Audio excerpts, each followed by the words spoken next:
कांग्रेस है तो मुसलमान, मुसलमान है तो कांग्रेस। क्या रे रे रेवंत रेड्डी, हिंदुओं का वोट नक्को बोले तो नीचे कट कर लेके मुसलमान बन जा के बोल के हम लोग पुकार रहे। అదే హనుమంతుని గుని గులగొట్టిరు కదా, మరి ఎక్కడ పోయారు? గాజులు వేసుకొని కూర్చురా, అయిపోయారా, నచ్చుకులేరా? కొడుకులారా జాగ్రత్తగా ఉండండి.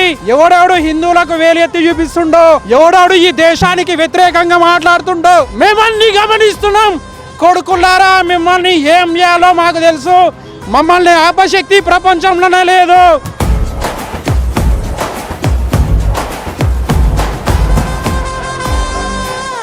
ఏందన్న ఇది? కావాలని జరిగిందా, కమ్యూనికేషన్ లోపం వల్ల జరిగిందా? నాకు కావాలని కమ్యూనికేషన్ కాదు, కానీ కనీసము ఒక ఇంటిమేషన్ లేకుండా, అంటే ఇప్పుడు ఇదేదో నేను ఒక మాట చెప్తాను. ముస్లింలకు సంబంధించినది కనీసం శ్మశాన వాటికైనా ఎవరు టచ్ కూడా చేయడు. హిందువుల గుళ్ళ అంటే వీళ్ళకి ఎందుకంత చిన్న చూపు. ఎప్పుడైతే ఇంతకుముందు వైఎస్ రాజశేఖర రెడ్డి ఉన్నప్పుడు కూడా హిందువుల మీద ఇంత దాడులు జరగాలి. ఈ రేవంత్ రెడ్డి ప్రభుత్వం ఎప్పుడైతే వచ్చిందో హిందువులను టార్గెట్ చేసి, మొత్తం ముస్లింల ఓట్ల కోసం హిందువులను టార్గెట్ చేసి అవమానపరిచి, ఎక్కడైనా సరే ఇన్ని దేవాలయాల మీద దాడులు జరిగినా ఏం జరిగినా స్పందిస్తలేరు. పైగా హిందూ దేవాలయాలని రాత్రి కూలగొడుతున్నాడు. ఇంతకుముందు చూసినట్టయితే ముత్యాలమ్మ గుడి, ఇంకా ఎన్నో గుళ్ళు, ఇట్లా లాస్ట్కి వస్తే ఈ గుడి ఇంటిమేషన్ లేదు, ఏం లేదు. కమాన్ వడగొట్టేసిరు. రాముల వారిది, సీతమ్మవారి తల్లిది, ఆంజనేయుని విగ్రహాలు ఉంటే పడిపోయినాయి. అవి ఎక్కడ పెట్టారో చెప్తలేరు. మొన్నటికి మొన్న ఓల్డ్ సిటీలో ఇల్లీగల్గా రోడ్ల మీద దుకాణాలు పెట్టుకుంటే కనీసం వాళ్ళ డబ్బాలు జరిపితే వాళ్ళ ఎమ్మెల్సీ వచ్చి మున్సిపల్ అధికారులను, పోలీసు వాళ్ళని భయపడించి పంపించేసిండు. అంటే హిందువులు ఏమన్నారని ఇట్లా దాడులు చేసి మా దేవాలయాల మీద దాడులు చేస్తుంటే మేము ఏమన్నామన్నా? అంటే ముస్లింల జోలికి పోవాలంటే భయం అవుతుంది ఈ గవర్నమెంట్. ఈ రేవంత్ రెడ్డి అంటాడు कांग्रेस है तो मुसलमान, मुसलमान है तो कांग्रेस। क्या रे रेवंत रेड्डी, तुम्हारे लोग कांग्रेस वालों को हिंदुओं का वोट नहीं चाहिए क्या के बोल के हम लोग पुकार रहे। हिंदू लोग पूरे मिलके उसको धमकी दे रहे, अगर हिंदुओं का वोट नक्को बोले तो तुम खाली नीचे कट कर लेके मुसलमान बन जा, हिंदुओं के मंदिरों का नहीं आना बोल के हम लोग बोल रहे। ఏదైతే ఈ గుడిని, ఈ దేవాలయ కమాన్ని గులగొట్టిరో, ఎట్లా గులగొట్టిరో అట్లా కట్టాలి. లేదు అంటే మేమంతా రోడ్ల మీదకి ఎక్కి ధర్నాలు, రాస్తారోకోలు చేస్తే ప్రభుత్వానికి అసలు మా హిందువుల సత్తా ఏందో చూపిస్తాం. లేదు రేవంత్ రెడ్డికి ఇట్లా అనుకుంటుండేమో, గత 30-40 ఏళ్ల కింద కాశ్మీర్లో హిందువులని ఎలగొట్టినట్టు ఈ కాంగ్రెస్ ప్రభుత్వము తెలంగాణలో నుంచి హిందువులను ఎలగొట్టాలని ఇట్లా చూస్తుందేమో. అట్లా ఇప్పుడు అక్బరుద్దీన్ ఓవైసీ 15 నిమిషాలు టైం అడుగుతాడు కదా, అట్లా 15 నిమిషాల టైము మాకిస్తే, హిందువులకు ఇస్తే రేవంత్ రెడ్డి ప్రభుత్వాన్ని, ఇక్కడున్న హిందూ ద్రోహులను మేము ఏం చేయాలో మేము చూపిస్తాం. మాకు 15 నిమిషాలు 5 నిమిషాలు టైం కాదు, ఒకవేళ టైం ఎక్కువ తీసుకున్నా పని సమాప్తం చేసి చూపిస్తాము. హిందూ యువకులు ఈరోజు రగిలిపోతున్నారు. ఈరోజు సోషల్ మీడియాలో మీరు చేసే అన్ని విషయాలు బయటికి వస్తున్నాయి. కొడుకులారా జాగ్రత్తగా ఉండండి. ఎవడెవడు హిందువులకు వేలెత్తి చూపిస్తుండో, ఎవడెవడు ఈ దేశానికి వ్యతిరేకంగా మాట్లాడుతుండో మేమన్నీ గమనిస్తున్నాం. కొడుకులారా, మిమ్మల్ని ఏం చేయాలో మాకు తెలుసు. మమ్మల్ని ఆపశక్తి ప్రపంచంలోనే లేదు. చెప్తున్న హిందువుల ఏకత ఒకటేసారి జరిగిందంటే కొడుకులారా ఎవ్వరిక్కడ కనిపించడు. రేవంత్ రెడ్డి ప్రభుత్వం కానీ, అంతకున్న ప్రభుత్వం కానీ, అంతకు ముందున్న ప్రభుత్వం కానీ, నెక్స్ట్ వచ్చే ప్రభుత్వానికి కూడా హిందువుల భయంకరంగా చేసే దాడులు ఎట్లుంటాయో ప్రతి ఒక్కరికి గుణపాఠంగా మారుతాయి. భారత్ మాతాకి జై, జై శ్రీరామ్. కమాన్ కూల్చివేశారన్న సమాచారం అందుకున్నటువంటి బజరంగ్ దళ్ కావచ్చు, హిందూ సంఘాల, ధార్మిక సంఘాల నాయకులు కావచ్చు, హిందువులు కావచ్చు, పెద్ద ఎత్తున ఇక్కడికి తరలి వచ్చారు. ఈ టెంపుల్ దగ్గరకు వచ్చి ఆందోళన వ్యక్తం చేస్తూ ఉన్నారు. సో మనతో పాటు మాట్లాడడానికి బజరంగ్ దళ్ నాయకులు ఉన్నారు. ఏంటి విశాల్ భాయ్, ఏం నడుస్తుంది అన్న? నిన్న మధ్యాహ్నం వచ్చిన ఇన్ఫర్మేషన్ ప్రకారం అయితే మెహందీపట్నంలోని నానన్ నగర్లో రోడ్డు విస్తరణ అనే పేరుతో, హైడ్రా పేరుతో ఈ కాంగ్రెస్ ప్రభుత్వం కేవలం హిందూ దేవాలయాలను టార్గెట్ చేస్తుంది.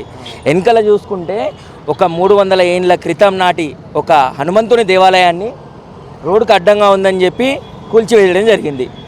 మా గుడి, మా ఏదైతే కమాన్ ఉందో రోడ్డుకి అడ్డంగా రాలేదు, రోడే మా గుడికి అడ్డంగా వచ్చింది.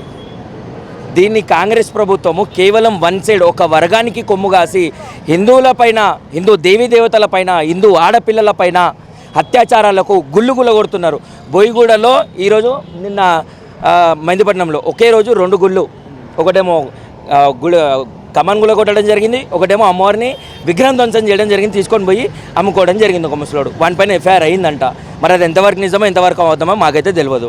మరి ఇదే ఓల్డ్ సిటీలో ఒక ఎమ్మెల్సీ, ఒక బాధ్యతాయుతంగా ఉన్న ఎమ్మెల్సీ డ్యూటీలో ఉన్న ఎస్ఐ పైన, డీసీపీ పైన, జిహెచ్ఎంసీ అధికారుల పైన అట్లా కారు దిగి వస్తుంటే కారు అద్దం కొట్టుకుంటూ ఇవాళ డ్యూటీకి అద్దంగా నిలబడి వాళ్ళ పైన దాడి చేయడం జరిగింది. మరి కాంగ్రెస్ ప్రభుత్వానికి ఆ ఎమ్మెల్సీ చేసిన పని కనిపించట్లేదా?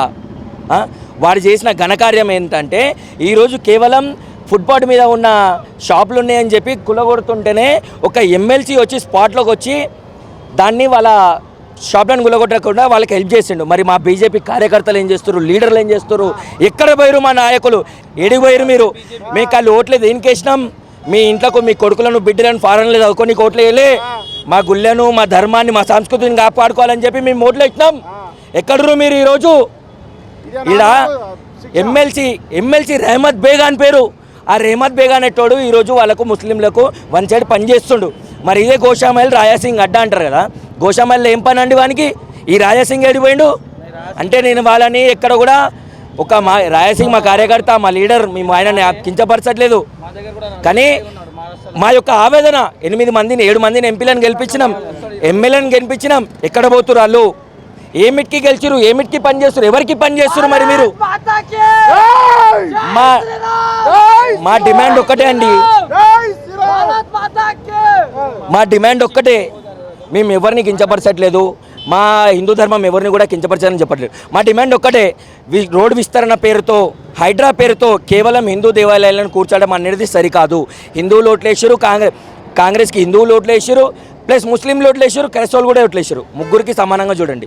మరి ఇదే చర్చలు ఎన్నో ఉన్నాయి, ఇదే లంగరోజ్లా, ఇదే నార్సింగిలా, మడ్ల రోడ్ల పైన ఎన్నో ఎకరాల దర్గాలు ఉన్నాయి. మరి అవిట్ల మీద ఎన్నో యాక్సిడెంట్లు అవుతున్నాయి. ఏ గవర్నమెంట్ ఎందుకు మాట్లాడతలేదు? లవ్ జిహాద్ పేరు మీద హిందూ అమ్మాయిలను టార్గెట్ చేస్తున్నారు. ఒక్కసారి హిందూ అమ్మాయిలు గ్రహించాలి. నేను ఒకటే చెప్తున్నా, కేవలం హిందూ అమ్మాయిలను టార్గెట్ చేస్తున్నారు, హిందూ గుళ్ళని టార్గెట్ చేస్తున్నారు, హిందూ ధర్మాన్ని టార్గెట్ చేస్తున్నారు. కానీ సెక్యులర్ ముసుగులో హిందువులు మాత్రం బయటికి రావడం లేదు. ఇక్కడ చూస్తే కేవలం హిందూ అయిన బజరంగ్ దళ్, ఆర్ఎస్ఎస్, విశ్వ హిందూ పరిషత్ తప్ప ఎవరు లేరు. గుళ్ళని హిందూ అయినే మొక్కుతుందా? బజరంగ్ దళే మొక్కుతుందా? వేరే హిందువులు ఎవరు మొక్కట్లేదా? శనివారం రాగానే గుళ్ళకి వస్తారు, లక్షల మంది గుళ్ళలోకి వస్తారు. మంగళవారం కాగానే లక్షల మంది గుళ్ళలోకి వస్తారు. మరి ఇది అదే హనుమంతుని గుని గుళ్ళగొట్టారు కదా, మరి ఎక్కడ పోయారు? గాజులు వేసుకొని కూర్చురా? కొజ్జలు అయిపోయారా? నాస్తికులైరా? మా యొక్క డిమాండ్ ఒకటే అండి, వీడు ఎవరైతే గుడి గులగొట్టడానికి కారకులు ఎవరైతే జిహెచ్ఎంసీ అధికారులు ఉన్నారో, కాంగ్రెస్ ప్రభుత్వం ఉందో, వీళ్ళపైన తక్షణమే చర్యలు తీసుకొని వీళ్ళని అరెస్ట్ చేసి ఇంకోసారి ఇట్లాంటి గుళ్ళపైన ఎవరైనా దాడి చేస్తే వాడిని అడ్డంగా చేతిలో కాల్లో నరికేసి వానికి శిక్ష పడేలాగా చేయాలని చెప్పి మా యొక్క నివేదన. ప్రతి ఒక్క హిందూ బంధు ప్రతి శనివారం వీడికి వస్తారు, హనుమాన్ చాలీసా చేస్తారు, దర్శనాలు చేసుకుంటారు. ఎవడు ఆపుతాడో చూద్దాం. మా తాత ముత్తాతలు కట్టించిన గుడి అని అంటే మాత్రం ఇప్పులు వలుగుతాయి. ఇంతకు ముందుకు వేరే, ఇప్పటి నుంచి వేరే. తుర్క ప్రభుత్వం, కాంగ్రెస్ ప్రభుత్వం దర్గాలు ఎన్నెన్నైతున్నాయో రోడ్ల మీద, ఆ కూల్చే దమ్ము మీకుందా అని అడుగుతున్నాను.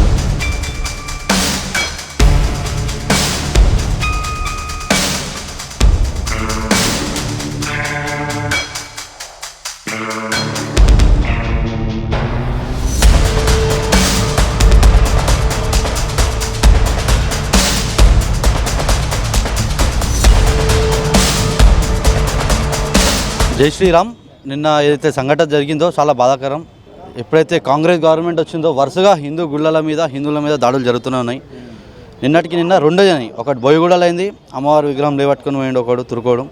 నెక్స్ట్ వచ్చేసి ఈ యొక్క తుర్క ప్రభుత్వం, కాంగ్రెస్ ప్రభుత్వం మన గుళ్ళను గుల్లగొట్టి ఇక్కడ కమాన్ ఏదైతే ఉంటుందో, సీతారాముల వారి లక్ష్మణు హనుమంతులు ఏదైతే కమాన్ ఉంటుందో ఆర్చ్, దాన్ని ఏ విధంగా మనం పూజ చేసి మనము ఏదైనా కడతామో, బిల్డ్ చేస్తామో, అయితే మనం డిమాల్ చేసేటప్పుడు అప్పుడు కూడా ఒక పూజ చేయడం జరుగుతుంది అనమాట. వితౌట్ పూజ కొన్ని మనం ఏదైతే పద్ధతులు ఉండేవో అది పాటించకుండా వితౌట్ ఇన్ఫర్మేషన్ ఈ విధంగా తీయడం బాధాకరం. నేను ఒక లిస్ట్ ఇస్తా హైడ్రాకి, ఈ జిహెచ్ఎంసీకి, దర్గాలు ఎన్నెన్నైతున్నాయో రోడ్ల మీద, ఆ కూల్చే దమ్ము మీకుందా అని అడుగుతున్నా. మీకు దమ్ము లేకపోతే మా గుళ్ళ దగ్గర రాకండి. కమాన్ దగ్గరికి మా గుడి స్థలంలోకి మీ రోడ్ వచ్చింది, అంతేగాని గుడి స్థలం రోడ్ మీద గోలే. నేను మళ్ళీ మీకు క్వశ్చన్ చేస్తున్నా, దర్గాల లిస్ట్ ఇస్తా రోడ్ల మీద ఏదైతే కబ్జా చేసిరో అక్రమంగా ఆ యొక్క లిస్ట్ నేను ఇస్తా. ఫస్ట్ దాన్ని మీరు గుల్చండి, తర్వాత ఈ గుళ్ళ మీద పడండి. రీసెంట్గా కూడా సున్నం చెరువులో ఆ దర్గాని టచ్ చేయకుండా మన గుడి దగ్గరికి వచ్చేసి హనుమాన్ టెంపుల్ అక్కడ కూడా మొత్తానికి హిందువుల మీద పడేయడమే. ఆ రోజు ఔరంగజేబ్ వాడు ఇదే విధంగా గుళ్ళని కొట్టుకొని పోతుండే అనమాట. సో అదే ప్రభుత్వం సేమ్ అయితే ఆలోచన ఔరంగజేబ్ అని ఆలోచన ఉందో సేమ్ రేవంత్ రెడ్డి ఆలోచన కూడా ఇదే విధంగా ఉంది. నేను జిహెచ్ఎంసీలకు మళ్ళీ డిమాండ్ చేస్తున్నా, మీకు దమ్ము ధైర్యం ఉంటే ఆ యొక్క దర్గాలను కూల్చండి. మళ్ళీ మా యొక్క హిందువులు అందరు డిమాండ్ ఒకటే, ఈడ భక్తులు అందరూ వస్తారు, దర్శనాలు చేసుకుంటాడు. ఎవడైనా సరే ఇది మా గుడి అన్నారంటే మాత్రం మీపులు వలుగుతాయి ప్రతి ఒక్కరికి. ఇది బరాబర్ హిందువుల గుడి, అంతేగాని మా తాత ముత్తాతలు కట్టించిన గుడి అని అంటే మాత్రం మళ్ళీ చెప్తున్నా ఈపులు వలుగుతాయి. ఇది అందరి గుడి, అంతేగాని ఇంతకుముందుకు వేరే, ఇప్పటి నుంచి వేరే. ఇది మా గుడి, మీరు రావద్దు, ఇది ప్రైవేట్ ప్రాపర్టీ అంటే మీరు ఇంట్లో వేసుకొని ప్రైవేట్ ప్రాపర్టీలు ఇక్కడ గుళ్ళు కట్టి ఇవన్నీ తమాషాలు చేయకండి అని చెప్పేసి నేను హెచ్చరిస్తున్నా. ప్రతి ఒక్కరికి మీ అన్నదమ్ముల లొల్లీలు ఉంటే, పంచాయతీలు ఉంటే 4 గోడల మధ్యలో మీరు కొట్లాడుకోండి, అంతేగాని ఈ గుళ్ళ దగ్గరికి వచ్చి ఇది నా ఇస్తా, ఇది నీకు ఇస్తా అని ఇట్లా కొట్లాడిరంటే మాత్రం మీ ఈపులు వలుగుతాయి. ఇది అందరి గుడి. ఈరోజు హిందువులు అందరూ మేల్కొన్నారు. ప్రతి ఒక్క హిందూ బంధు ప్రతి శనివారం వీడికి వస్తారు, హనుమాన్ చాలీసా చేస్తారు, దర్శనాలు చేసుకుంటారు. ఎవడు ఆపుతాడో చూద్దాం. జై శ్రీరామ్.